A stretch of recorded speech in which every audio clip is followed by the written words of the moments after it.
ಅಧಿಕಾರ ಸ್ವೀಕಾರ ಆಚರಣೆ ಬೆಂಗಳೂರಲ್ಲಿ ಎಕ್ಸ್ಟೆಂಡ್ ಇಲ್ಲೇನೆ ನಡೆದಿದೆ. ಅದು ಎಕ್ಸ್ಟೆಂಡೆಡ್ ವರ್ಕಿಂಗ್ ಕಮಿಟಿ 26ನೇ ತಾರೀಕು ಬೆಳಗಾಮಲ್ಲಿ ನಡೀತದೆ. ಅದಾದಮೇಲೆ ನೆಕ್ಸ್ಟ್ ಒಂದು ದೊಡ್ಡ ರ್ಯಾಲಿ ನಡೀತದೆ. ಅಲ್ಲಿ ನಡೀತದೆ. ಅದು ವ್ಯವಸ್ಥೆ ತೀರ್ಮಾನ ಆಗಿದೆ. ಅಲ್ಲೇ ಮಾಡೋದು ಅಂತ ತೀರ್ಮಾನ. ಒಪ್ಪಿಗೆ ಕೊಟ್ಟಿದ್ದಾರೆ ಸರ್? ಒಪ್ಪಿಗೆ ಕೊಟ್ಟಿದ್ದಾರೆ. AICC ಅದು ನಂದಲ್ಲ. ನಾವು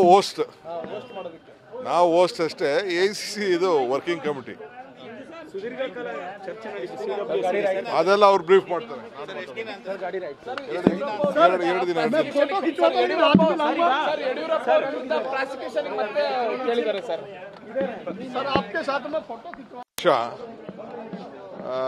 ಅಧಿಕಾರ ಸ್ವೀಕಾರ ಆಚರಣೆ ಬೆಂಗಳೂರಲ್ಲಿ ಎಕ್ಸ್ಟೆಂಡ್ ಇಲ್ಲೇನೆ ನಡೆದಿದೆ. ಅದು ಎಕ್ಸ್ಟೆಂಡೆಡ್ ವರ್ಕಿಂಗ್ ಕಮಿಟಿ 26ನೇ ತಾರೀಕು ಬೆಳಗಾಮಲ್ಲಿ ನಡೀತದೆ.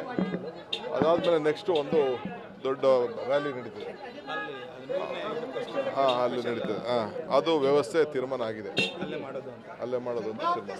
ಒಪ್ಪಿಗೆ ಕೊಟ್ಟಿದ್ದಾರೆ ಸರ್? ಒಪ್ಪಿಗೆ ಕೊಟ್ಟಿದ್ದಾರೆ. AICC ಅದು ನಂದಲ್ಲ. ನಾವು ಹೋಸ್ಟ್ ಅಷ್ಟೇ. AICC ಇದು ವರ್ಕಿಂಗ್ ಕಮಿಟಿ. ಅದೆಲ್ಲ ಅವ್ರು ಬ್ರೀಫ್ ಮಾಡ್ತಾರೆ. 2 ದಿನ ಕೇಳಿದ್ದಾರೆ ಸರ್.